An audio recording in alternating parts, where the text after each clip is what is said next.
Auntie Green by John Blackburn. Slow down, Smith.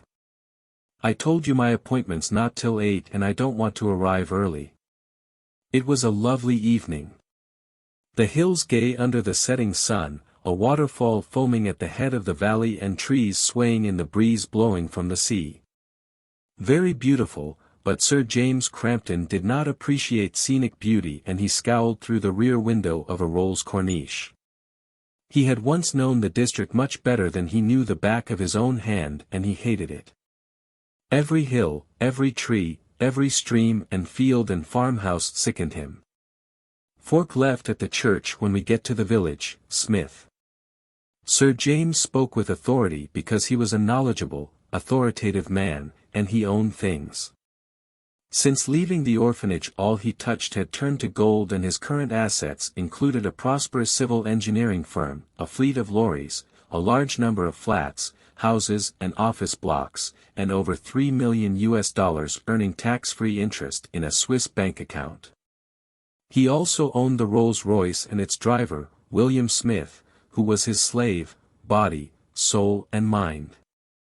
Good, loyal Bill Smith, who'd better remain loyal, or the police would hear about his sexual habits.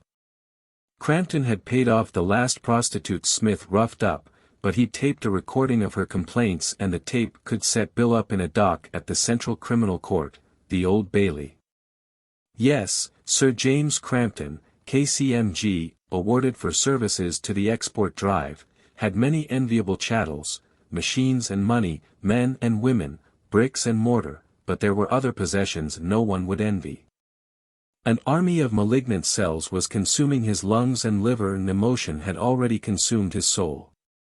Anger directed against an old, frail woman he hadn't seen for 35 years. Turn right at the next crossing and then fork left again, Smith. Crampton's voice rasped the orders, but the voice of memory was far louder and more domineering. Turn round and face me, Jimmy. Bend over and take your punishment, Jimmy. Fetch me the fork, you deceitful little swine. Aye, that hurt didn't it, but evil children should suffer and there's a line of poetry to describe you, Jim Crampton. He must be wicked to deserve such pain.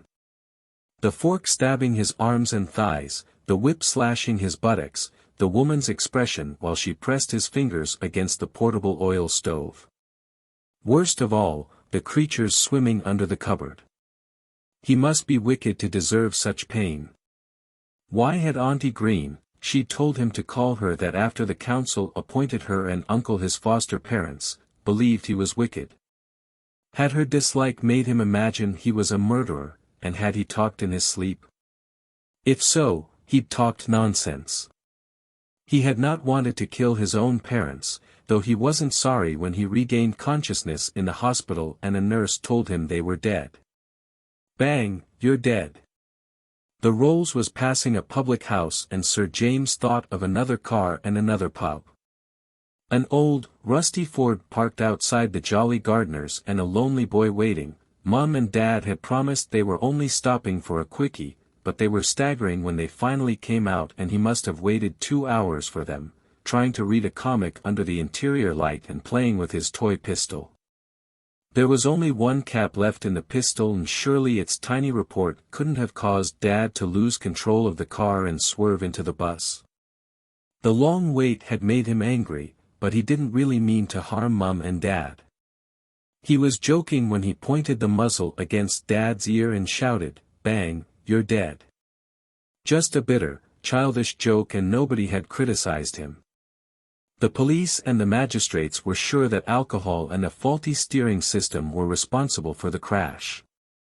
The nurses and the doctor and the lady from the children's care department were all sorry for him.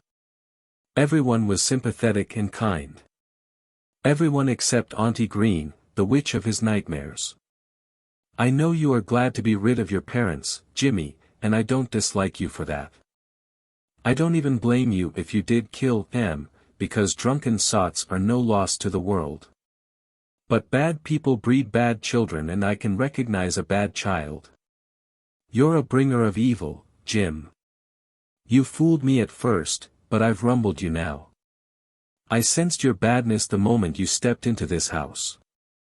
Auntie had tilted his face towards her own and he saw her eyes penetrating the flesh and bone and probing the mind behind them. I know you, James Crampton. You're a Jonah and a born hater, but you'll bring no bad luck here. Not if I can help it. Was he bad? Was Auntie telepathic? Sir James wondered. She certainly seemed able to read his thoughts, and the ability cowed him even more than the physical tortures which started after bad luck did come and Uncle died. You hate us, don't you, Jimmy? You'd like to do me a mischief. To take everything away from us and leave me with nothing. Partially true statements, though it was unfair to say that he'd planned Uncle's death. Uncle Green was a boorish lout, but he hadn't really resented him. Not his fault that Uncle had tripped over a ball he'd left lying on the landing, fallen down the stairs and broken his neck. Careless, short-sighted Uncle, careless, tormented Jimmy. You did it on purpose, Jim. You killed my husband deliberately, and now you'll pay for him. The oil stove's nice and hot, so let's go into the kitchen and have a feel of it. He'd paid all right. Sir James flexed his fingers. He had paid in full, and been too frightened to tell the teachers or the child care officer what Auntie Green did to him. She was a witch who could read his thoughts and sear his brain as well as his body.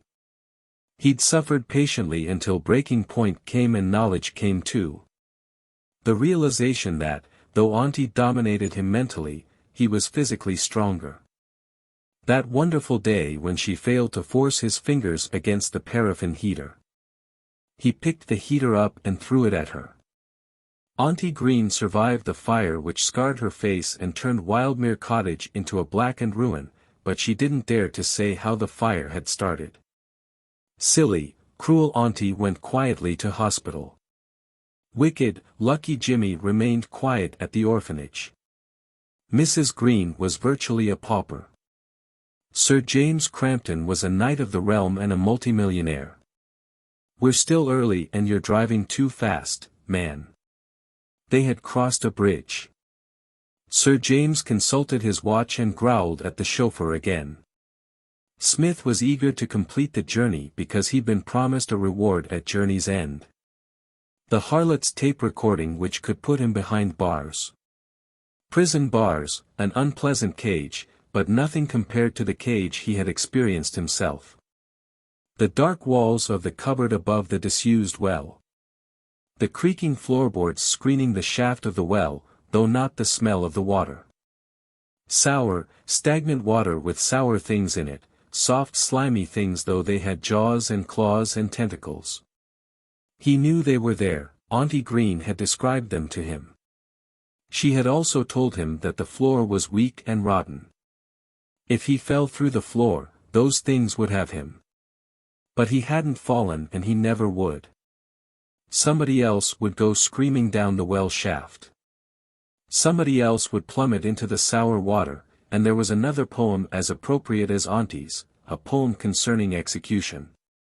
He shall hear the stroke of 8 and not the stroke of 9. That was why time was important. The grandfather clock, which was Auntie's pride and joy, had been chiming 8 when she first shut him in the cupboard, and neither of them would hear 9 strike this evening.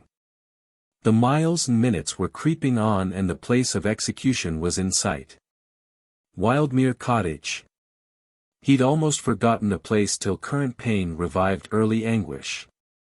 He hadn't thought about Auntie for years till the specialist diagnosed cancer and he suddenly knew what must be done before he died. But as soon as he did know, his minions had received their orders and carried them out. An agent established that the ruined cottage had remained unoccupied and the land was for sale. He paid far more for that land than it was worth, but to hell with money. What did a few £1,000s matter to a doomed millionaire with a single mission to accomplish? Michael Gallagher, his chief foreman and another loyal retainer, had restored and renovated the cottage to his exact specifications: new roof, new plaster, new doors and floorboards. But no floorboards covered the shaft of the well, and Tom had fitted the cupboard door rather tightly. Far too tightly for a frail old woman to loosen. He would have to open the door for Auntie himself, and he'd laugh while he watched her go through it. The trap had been baited and set. He'd even provided replicas of the original furnishings as far as he could remember them, and there was a grandfather clock in the hall and a portable oil stove in the kitchen. All the trap lacked was a victim. If Auntie had died, he'd be deprived of revenge, and his preparations and hopes would come to nothing. That anxiety had persisted for weeks and months, but he needn't have worried. The private detective agency traced her to an old people's home in South London. His solicitor called on her. Old homes, old people. The second hand of his watch seemed to be racing now, and, despite his tension, James Crampton smiled. The old are supposed to have long memories, but Auntie Green was an exception. She had forgotten the fear and misery her sadism had caused him. She believed he'd forgiven her and wept tears of joy when the lawyer told her that he'd purchased the cottage and the dear old home was at her disposal. Foolish Auntie would weep less joyful tears when she toppled down to the things under the cupboard. Mike Gallagher had reported that the well was empty apart from a few feet of water at the base of the shaft, but Mike was wrong. The things were there, and they were hiding in the slime, waiting for Auntie, waiting to clutch and claw and savage her. A horrible way to die, but after she died he'd be able to die himself, die painlessly. A child's cap pistol had destroyed his parents, but there was nothing childish about the pistol in his overcoat pocket. One bullet from the revolver would end pain and give him peace. How much better than the lingering Golgotha of cancer. Stop by that gate on the left, Smith, and then you can go home and relax. I'll not be needing you, or this any longer. Crampton continued to smile as the rolls stopped, and he handed his chauffeur the incriminating cassette recording, but his smiles vanished after the man opened the door for him and he stepped out.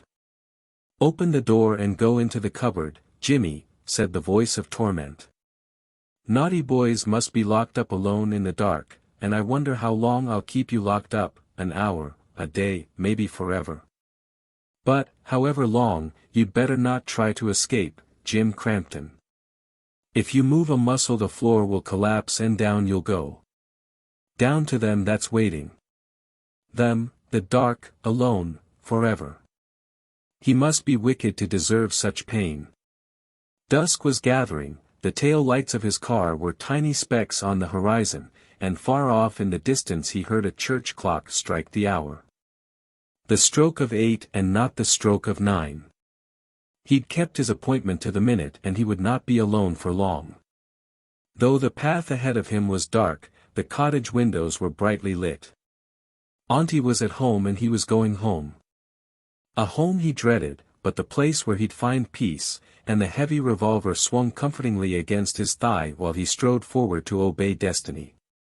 Auntie, the well, then the bullet. No more anger, pain or bitterness. No more nightmares. Only a void, dreamless sleep and tranquility. A welcome prospect, so why didn't he grasp it? He had rung the bell and his summons had been obeyed. Auntie Green was expecting him and she had led the way to the kitchen. A small, weak old woman with scar tissue still visible on her brow and cheeks while she halted beside a replica of the oil stove that had maimed her.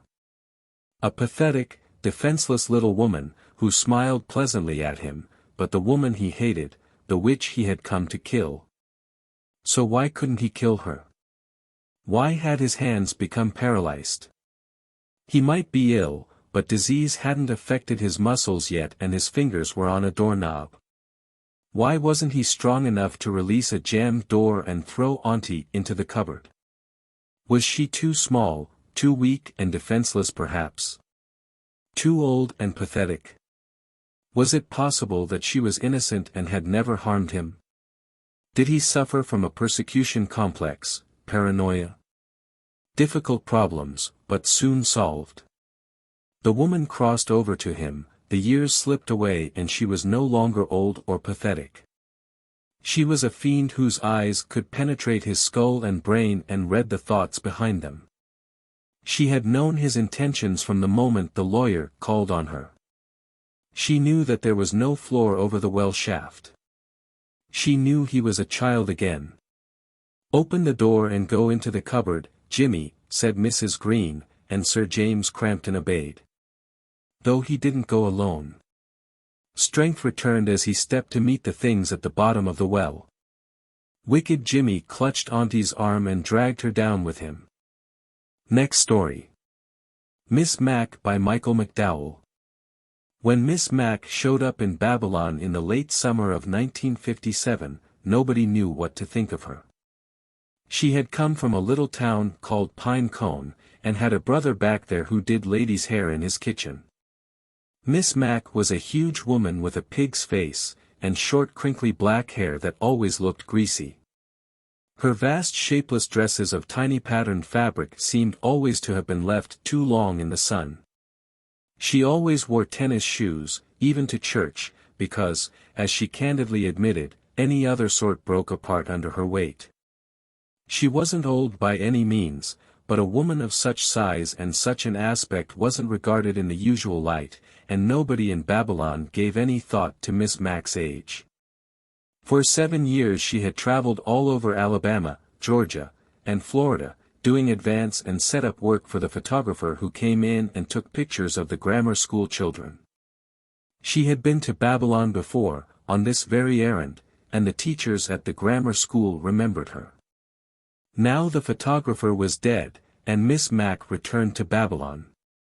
She showed the principal of the grammar school her college diploma and her teacher's certificate from Auburn University, and said, "Mr. Hill, I want you to give me a job." Mr. Hill did it, not because he was intimidated, but because he had a vacancy, and because he knew a good teacher when he saw one. Everybody liked Miss Mac. Miss Mac's children in the 3rd grade adored her. Having inherited the itinerant photographer's camera, Miss Mac took pictures of every child in her class and pinned them to the bulletin board with their names beneath. Miss Mac's strong point was fractions, and she drilled her children relentlessly. Her weak point was Alabama history, so she taught them the state song, and let it go at that. On the playground, Miss Mac played with the boys. Infielders cowered and outfielders pressed themselves right up against the back fence when Miss Mac came to bat. At dodgeball, Miss Mac rolled the ball up inside her arms so tightly and so deep that it seemed buried in the flesh there. She unwound the ball so quickly and flung it so hard that the manliest boys in the center of the ring squealed and ducked. Miss Mac's dodgeball could put you flat out on the ground. Because all teachers in the grammar school were called by their students Miss, it was a matter of some speculation among her pupils whether or not she was married. When one little girl brought back the interesting report that Miss Mac lived alone in one of the 4 apartments next to the library, the children were all nearly overwhelmed with the sense of having delved deep into the mystery that was Miss Mac's private life. Miss Mac's private life was also a matter of speculation among her fellow teachers at the grammar school. The first thing that was noticed was that, in Mr. Hill's words, she kept the Coke machine hot, dropping in a nickel at every break, and guzzling down a Coca-Cola every chance she got. It appeared that Miss Mac couldn't walk down the hall past the teacher's lounge without sidling in with a nickel. She kept a supply in the faded pocket of her faded dress, and swilling down a bottle at a rate that could win prizes at a county fair. Miss Mac's apartment was not only next to the library, it was next to the Coca-Cola bottling plant as well. Wholesale, Miss Mac bought a case a day, summer and winter, and declared that, in point of fact, she preferred her Cokes warm rather than chilled. Every weekend Miss Mac disappeared from Babylon. It was universally assumed that she drove her purple Pontiac up to Pine Cone to visit her brother, and maybe sit with him in the kitchen, swilling Coca-Cola while he fixed ladies' heads. But Miss Mac once surprised them all when she said that most weekends she went fishing. She drove all the way over to Defuniak Springs because Defuniak Springs had the best trout fishing in the world. She had a little trailer, the itinerant photographer's van with all the equipment jettisoned, parked on the side of some water there, and every weekend Miss Mac and 3 cases of Coca-Cola visited it. Despite her alarming and formidable aspect, Miss Mac quickly made friends in Babylon, and the friend she made earliest was the other third-grade teacher, Janice Falk. Janice wasn't but 22, just out of college, short and cute and always smiling. It was thought that Janice had a whole bureau full of white blouses with little puffed sleeves, because she was never seen in anything else. She wore little sweaters and jackets loosely over her shoulders, held in place by a golden chain attached to the lapels. Janice had loved every minute of her 2 years of teaching. Her children loved her in return, but tended to take advantage of her, because Miss Falk could be wheedled into just about anything at all. Mr. Hill, the principal, was even thinking of wheedling Janice into marriage. He had taken her down to Milton for pizza a couple of times, and they had gone to the movies in Pensacola, and he had asked her advice on buying a birthday present for his mother. Mr. Hill, a thin man with a broad smile, didn't think it necessary to say anything more just yet. When the time came, he didn't doubt his ability to persuade Janice up to the altar. After all, he had hired her, hadn't he? And he had always made sure she got to teach the smartest and best-behaved kids, right? Janice was just the sort of impressionable young woman to imagine that such favors ought to be returned, with considerable interest. Mr. Hill had even told his mother of his intention of marrying Janice Falk, and Mrs. Hill, a widow living in an old house in Sweet Gum Head, had heartily approved. Mrs. Hill in fact told her son he ought to propose to Janice without delay. Mr. Hill saw no need for haste, but a little later he was sorry not to have taken his mother's advice. The next time Mrs. Hill spoke to her son on the subject of Janice Falk, the following Halloween, Mr. Hill listened carefully. And he did exactly what his mother told him to do.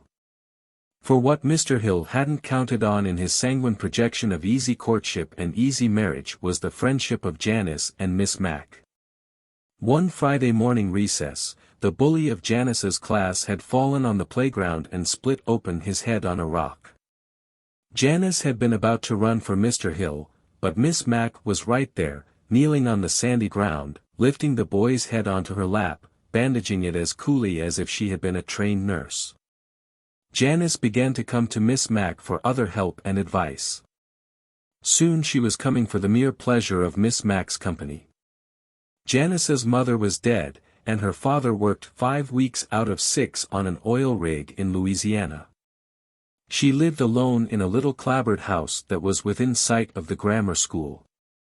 She visited Miss Mac in her apartment between the library and the bottling plant, and Miss Mac visited her in the lonely clapboard house. In Miss Mac's purple Pontiac they went to the Starlight Drive-In. If they saw horror movies, Miss Mac held Janice's hand through the scary parts, and told Janice when it was all right to open her eyes. Miss Mac thought nothing of getting up from the supper table, and driving straight down to the Pensacola airport for the mere pleasure of watching the planes take off and land. On the 4-lane late at night, Miss Mac came up right next to 18-wheel diesels, and made Janice roll down her window. Janice leaned her head cautiously out, and shouted up at the driver of the truck looking down, "You want to race Miss Mac?" Miss Mac, in short, knew how to show a girl a good time. By the summer after her first year of teaching, Miss Mac and Janice were inseparable friends, and an odd-looking pair they made. Miss Mac's appearance was vast, dark, and foreboding, and people in the street tended to get out of her way. She gave somewhat the impression of a large piece of farm machinery that had forsaken both farmer and field. Janice Falk was petite, retiring, faultlessly neat, like the doll of a rich little girl, very pretty and not often played with. Both women, in consideration of the extra money and the opportunity to spend nearly all their time together, took over the teaching of all the summer remedial classes in the grammar and junior high schools. As if 5 days a week, all day long, were time insufficient to indulge the happiness they felt in one another's company, Miss Mac began taking Janice off to Defuniak Springs every weekend. Gavin Pond, left to Miss Mac by the itinerant photographer, was no more than 5 acres in extent, surrounded on all sides by dense pine forest. One end of the pond was much shallower than the other, and here a large cypress grove extended a dozen yards or so out into the water. The little trailer, still bearing the name and the promises of the itinerant photographer, was set permanently in a small clearing on the western edge of the pond. Directly across was a little graveyard containing the photographer, his ancestors, and his kin by marriage. A dirt track, no more than 2 gravel-filled ruts really, had been etched through the forest all the way around the pond. At compass north it branched off toward the unpaved road, a couple of miles distant through the forest, that eventually led into the colored section of Defuniak Springs. Altogether, Gavin Pond was as remote could be. Miss Mac and Janice arrived at the pond every Friday evening, having stopped on the way only for a coffee can of worms and a rabbit cage of crickets. They unloaded the car, fixed supper, and played rummy until 10, when they went to sleep. Next morning they rose before dawn, ate breakfast, prepared a lunch, and went out in the little green boat that was tethered to one of the cypresses. All morning long they fished, and piled up trout and bream in the bottom of the boat.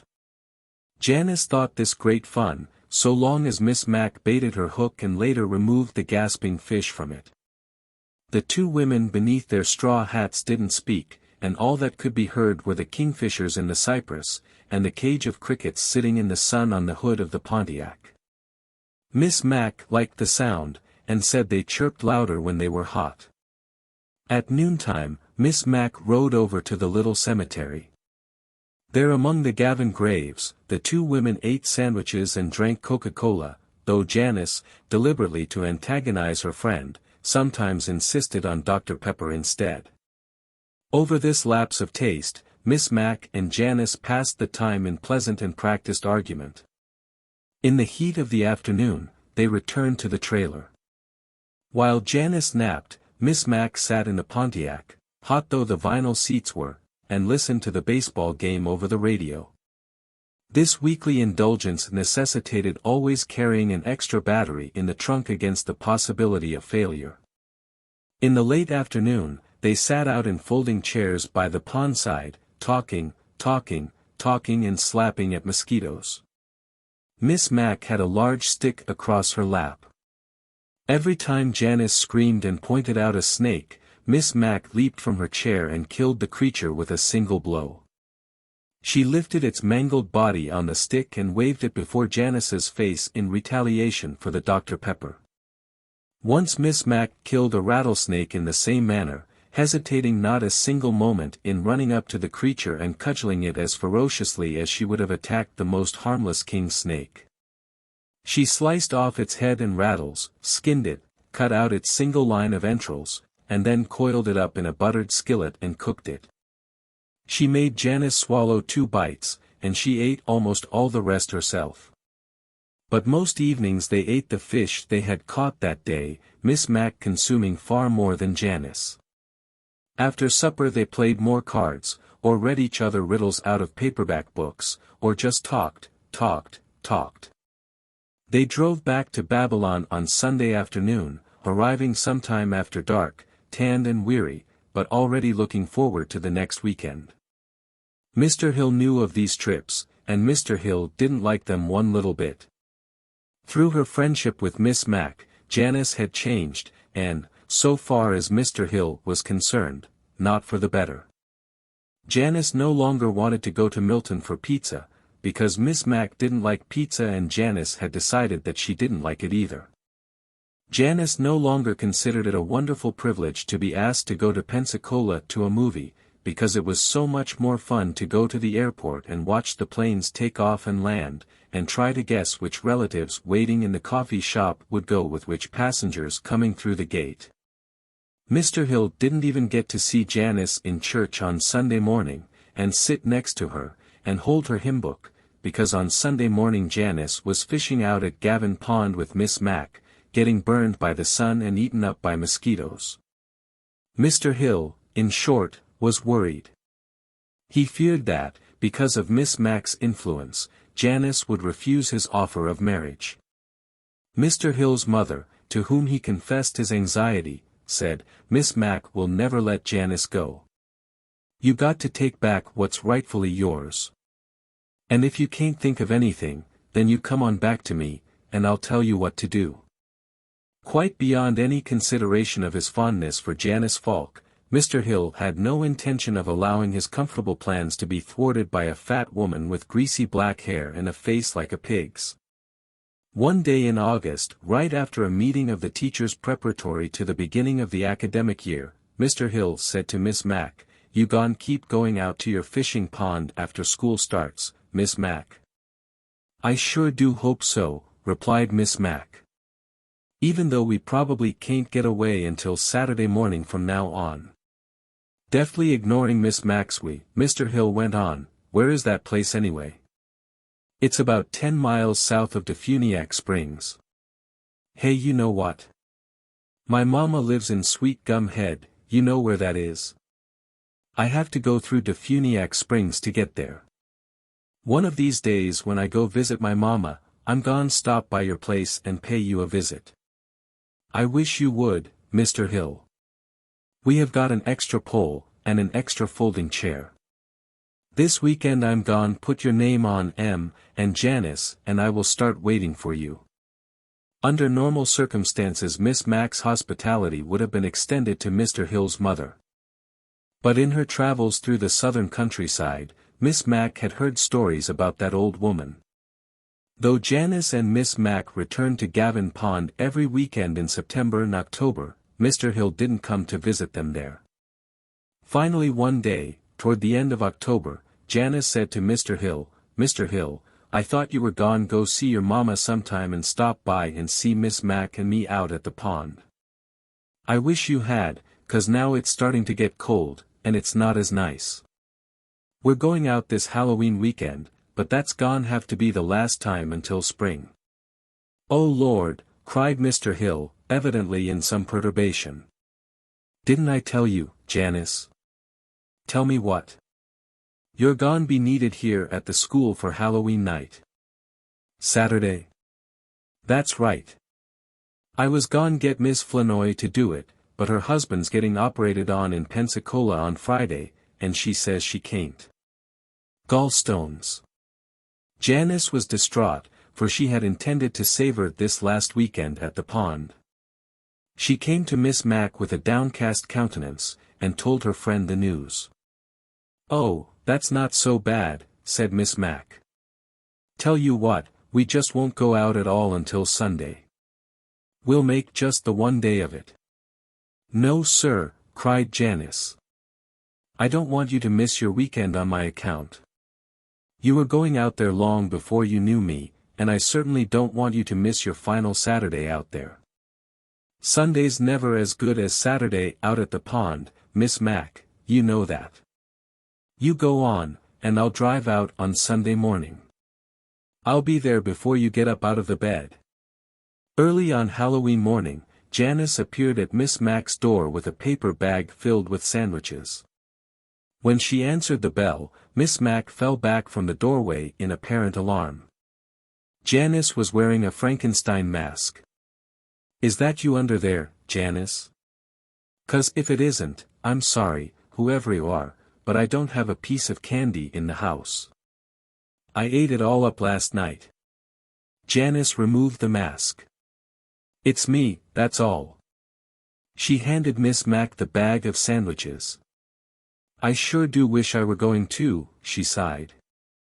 "You come tomorrow," replied Miss Mack, "and you bring me some Halloween candy. I sure do love Snickers, and they go great with Coca-Cola." Miss Mack drove off alone in her purple Pontiac, and Janice went to the school cafeteria to begin decorating for the children's Halloween party that night. At Gavin Pond, Miss Mack altered her routine not one bit, though she admitted to herself, sitting alone in the little green boat in the middle of the pond, that she wished Mr. Hill had chosen somebody else to help with the Halloween party that night. She sorely missed Janice's company. Without her friend, Gavin Pond seemed to Miss Mac a different place altogether. Just when Miss Mac was thinking that thought for the 200th time, she was startled by the sound of an automobile driving along the track that went all the way around the pond. Miss Mac looked up, but could not see the car through the screen of trees. She rowed to shore, hoping very much that it was Janice come to join her after all. It was not. It was Mr. Hill. "I had to pick up some things from my mama last evening," said Mr. Hill in explanation, "and I thought I'd stop by on the way back home." "How'd you find us?" "This place is about 200 miles from nowhere." U.S. "Just me," said Miss Mac. "I'm just so used to Janice being out here, that I said us by mistake." "Too bad she couldn't come," remarked Mr. Hill. "Well, it was Mama who drew me a map." "Your Mama? How'd she know about this place?" "Gavin Pond's so little and so out of the way they don't even put it on the county maps." "Oh, Mama's lived around here all her life." "My Mama knows every square foot of this county," replied Mr. Hill with some pride. "And my Mama said to tell you hi, Miss Mac." "Your Mama don't know me from Jezebel's baby sister, Mr. Hill," exclaimed Miss Mac in a surprise unpleasantly alloyed with a sense, somehow, of having been spied upon. "My Mama," said Mr. Hill, "has heard about you, Miss Mac. My Mama is old, but she is interested in many things." "I had heard that," said Miss Mac uneasily. Miss Mac had also heard that the things that Mrs. Hill interested herself in withered up and died. But Miss Mac did not say that aloud to Mr. Hill, because Mr. Hill evidently loved his Mama. He visited her often enough, and was wont to say, in the teacher's lounge, that he always took her advice, and when he didn't take her advice, he should have. Miss Mac just hoped that Mrs. Hill hadn't given her son any advice on the subject of herself and Janice Falk. Miss Mac liked Mr. Hill well enough, but she knew jealousy when she saw it, in man or woman. Miss Mac cooked some bream for Mr. Hill's lunch, and they sat and talked for a while in the folding chairs. Miss Mac said how sorry she was that the ball season was over. About 4 o'clock Mr. Hill gathered himself up to go. "It sure has been pleasant, Miss Mac. Now I know why you and Janice come out here every single weekend. I'm just real jealous." "We are pretty happy out here," returned Miss Mac modestly. "Hey, you know what? It's Halloween. Aren't you gonna be scared, being out here all by yourself?" Miss Mac laughed. "Janice came over this morning wearing a Frankenstein mask, and that didn't scare me one little bit. I've stayed out here all by myself lots and lots of times. Before I knew Janice, I was out here all the time by myself. You don't have to worry about me." "I'm glad to hear it. Listen, I got to get on back and help out Janice at the school." "You go on, then. You give her my best, and tell her not to forget my Snickers." Miss Mac went inside the trailer as Mr. Hill drove off. She was clattering with the pans, or she would have been able to hear that not very far from the trailer, Mr. Hill stopped his car. In the pine forest it was almost dark. Mr. Hill had just turned onto the track that would lead him back to the dirt road to Defuniak Springs. He killed the ignition, got out quietly, and opened the trunk. He took out a small corrugated box filled with heavy black ashes mixed with cinders. The rank odor and the lumpish consistency of the blackened remains suggested not the sweeping out of a coal-burning fireplace, nor a shovelful of some ash heap, but rather something organic, recently dead or even still living, which had been burned, and burned with difficulty. With a measuring cup that he took from a paper bag in the trunk, Mr. Hill scooped out a portion of the cinders and the ashes, and sprinkled them in one of the ruts of the track that led away from the pond and toward the road. Then he poured a cupful into the other rut, and so alternated until he had distributed the ashes and cinders evenly. Then he tossed the measuring cup and the cardboard box back into the trunk of the car and shut it. Taking then a piece of yellow notepaper from his shirt pocket, he unfolded it, held it close to his eyes in the decreasing light, and in a low voice read the words that had been written upon it. From the same pocket he took a single calendar page, October of the current year, and set fire to it with his cigarette lighter. After this was burned, and the ashes scattered on the ground, Mr. Hill pulled from his trousers a child's compass and a cheap wristwatch, such items as are won in ring-toss booths at traveling carnivals. He checked that the compass needle did indeed point north.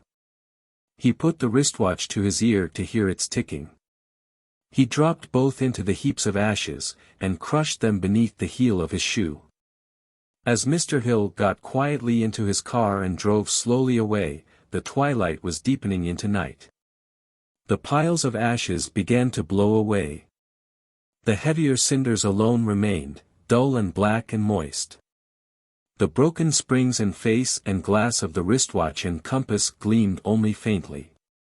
At a little distance, Miss Mack's crickets in their rabbit cage produced one loud, unison chirp. Miss Mack fixed more fish for supper. Afterward she cleaned up, and settled down to work a couple of crossword puzzles at the table, but soon gave this over.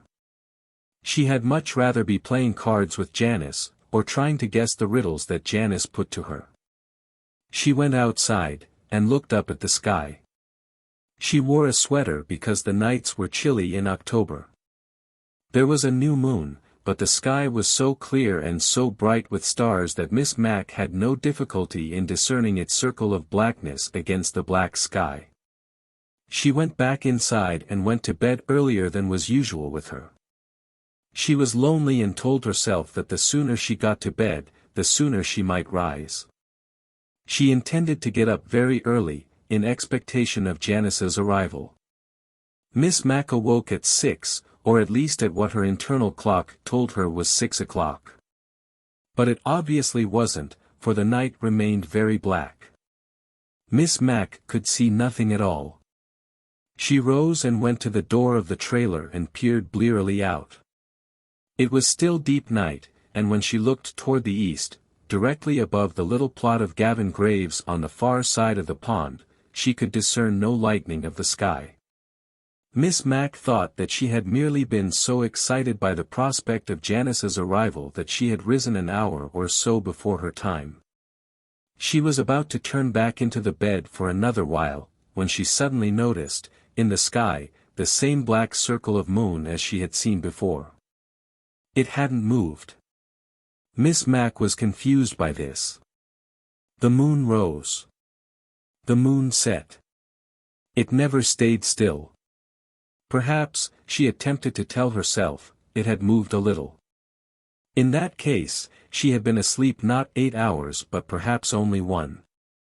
That would also explain why it was still so dark. Yet she felt as if she had slept for 6 or 7 hours at the very least. Miss Mack went back into the trailer and lay down again. If she had slept for only an hour, then she ought to go back to sleep until morning. Perhaps she would be waked by the horn of Janice's car. But Miss Mack couldn't go back to sleep. She wasn't tired now. She was hungry. She wanted breakfast.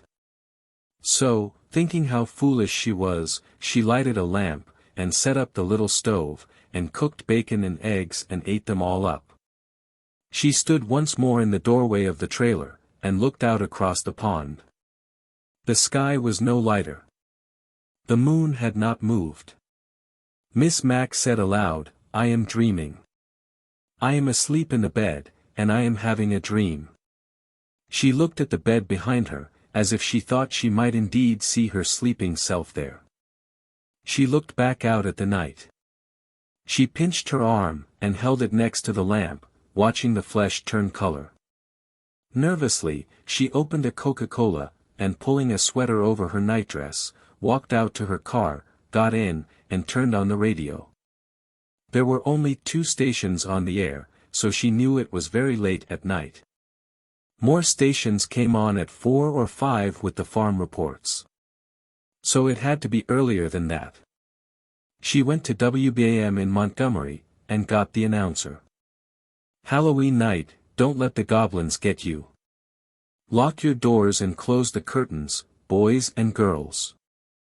It's 2 a.m. and don't walk past any graveyards. This next song goes out to Tommy and Julie. It's Miss Mac turned the radio off. She was relieved in the main, for at least she knew the time. But still she was puzzled by the moon. She looked up at it, and for a second, was joyed to see that at last it had altered its position. Waking up in the middle of the night always leaves you in a confused state of mind, and she had only made matters worse by eating breakfast at 1:30 in the morning. Sighing, and trusting that now she would surely be able to sleep, Miss Mac got out of the Pontiac and slammed the door shut with a grateful bang. She smiled up at the moon, and all her relief washed suddenly away. The moon hadn't moved, only she had. When she went back to the door of the trailer, and looked again, it still hung the same distance above the top of the same cypress as before she had prepared her untimely breakfast.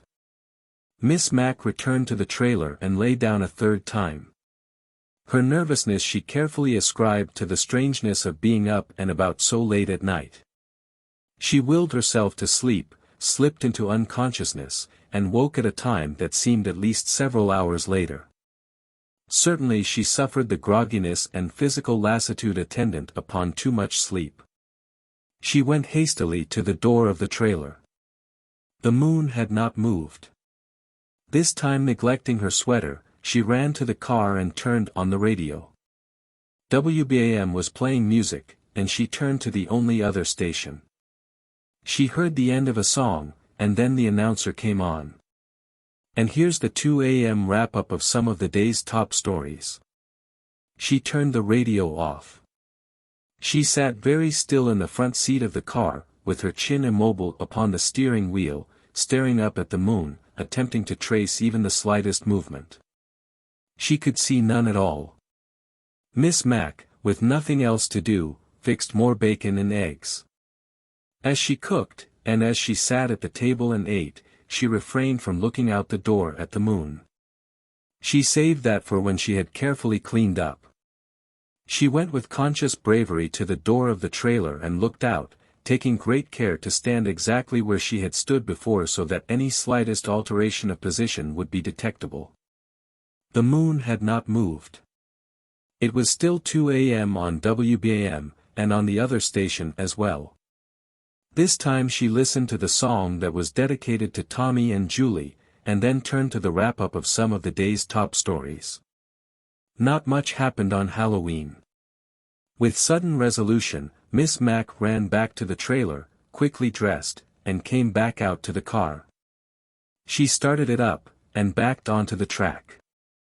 The crickets were in their cage on the back seat, and they brought the voice of the forest along with them. Miss Mac would return to Babylon, and tell Janice that it hadn't been any fun at all, alone on Gavin Pond. The lights of the car were a little dim, that came from playing the radio so much, and running down the battery. She no longer kept a spare in the car, because ball season was over, and there hadn't been any need for the extra security. Miss Mac's relief was so great, just to think that she was getting away from Gavin Pond, that she did not realize that she had missed the turnoff until she found herself passing the graveyard on the far side of the pond. Don't walk past any graveyards. Miss Mac sped up. In another minute or two she had gone all the way around the pond and was passing by the trailer again. The turnoff was only 20 yards or so beyond the clearing. She put the lights on bright, and slowed considerably. Before she found the turnoff, the headlights were glancing off the Gavin tombstones. She had missed it again. Miss Mac went around the pond 7 times, looking for the turnoff, and she missed it every time. That was not possible. She had never once overlooked it before. It was a perfectly obvious break in the trees. The car lights at night would glance off the silicate pebbles in the ruts. The car lights were growing dimmer with each succeeding turn around the pond. She could tell this by the amount of light that was reflected off the tombstones. The moon didn't move. The chirping of the crickets in the back seat grew clamorous. Miss Mac threw the car into park suddenly, reached over into the back, and flung the cage out the window. It hit the trunk of a tree, and must have broken open, for the chirping dispersed. Miss Mac immediately regretted her action. Having given Mr. Hill all the fish she had caught the previous day, having consumed all her bacon and eggs in the course of the 2 nervous breakfasts, she had now nothing to eat. And she had just disposed of the bait she might have used to catch more fish. It was little comfort to remember that fish didn't bite at night. Miss Mac drove around more slowly now, and even began to look for the track leading to the Defuniak Springs Road on the opposite side of the pond from where she knew it to be. She pinched her fat arms until they were bruised and raw, hoping with each attack to wake up in any place but this. Miss Mac realized suddenly that not only was she wearing down her battery, she was using up her gas. She had very little left. She hadn't looked at the odometer when she first attempted to drive away from Gavin Pond. Why should she have? But she suspected that she had already driven 35 or 40 miles. On a straight road, that would have carried her all the way back to Babylon. The moon hadn't moved. Miss Mac stopped the car by the trailer, got out, and went inside. She sat down exhausted on the bed. She went to sleep again, and slept for she knew not how long. She hoped that when she waked it would be day, that Janice would wake her by knocking on the door of the trailer. She hoped all this had been a dream, it certainly had the qualities of a dream, and that she might precipitate its ending by rendering herself unconscious within its confines. She waked, and it was night. Without daring to look at the moon, she went back out to the car. It started, but sluggishly.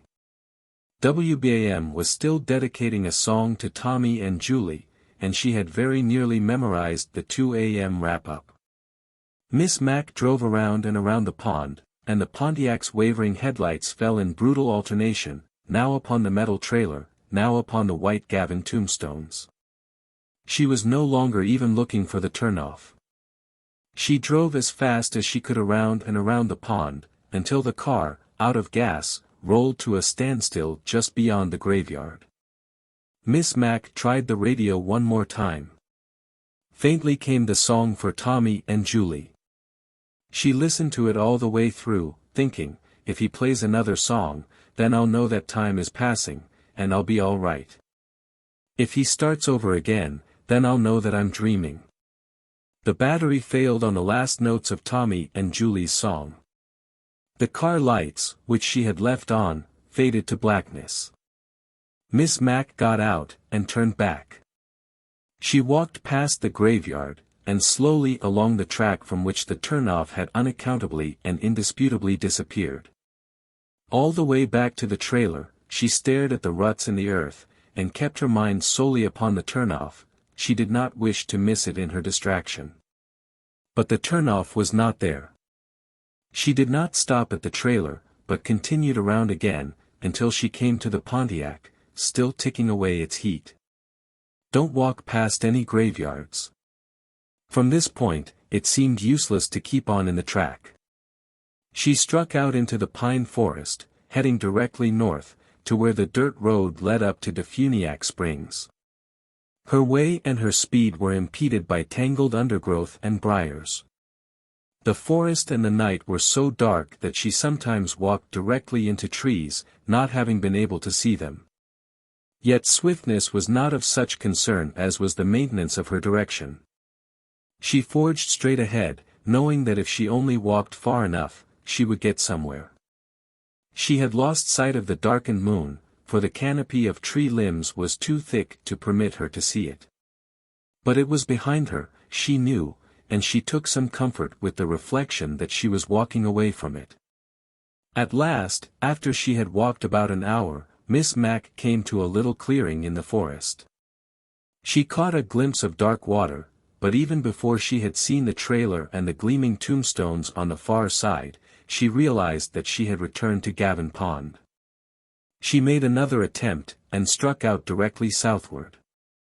There was a farm road probably no more than a mile distant, with some old tenant farmer shacks on it. Miss Mac no longer cared whether they were inhabited or not. If only she could reach that road she would be safe. She walked for a time she knew not how to measure. It might have been for 30 minutes, or it might have been for hours. And even more carefully than before, she maintained her direction, of that she was certain. Yet once again, she came upon the clearing in the forest, the trailer, the glint of tombstones on the other side of the water. For the first time in her life, Miss Mac felt real and uncontrollable fear. By no means could she get away from Gavin Pond. There was no turn-off from the circular track. All ways out through the forest led directly back to the clearing.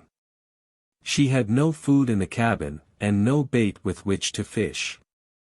Her lamp oil would not last forever, and tomorrow morning would never come. Miss Mac's one hope was that she was asleep and dreaming. With this single thought, Miss Mac went inside the trailer, lay down upon the bed, and went to sleep. When she waked, it was night, still Halloween night. The moon hadn't moved.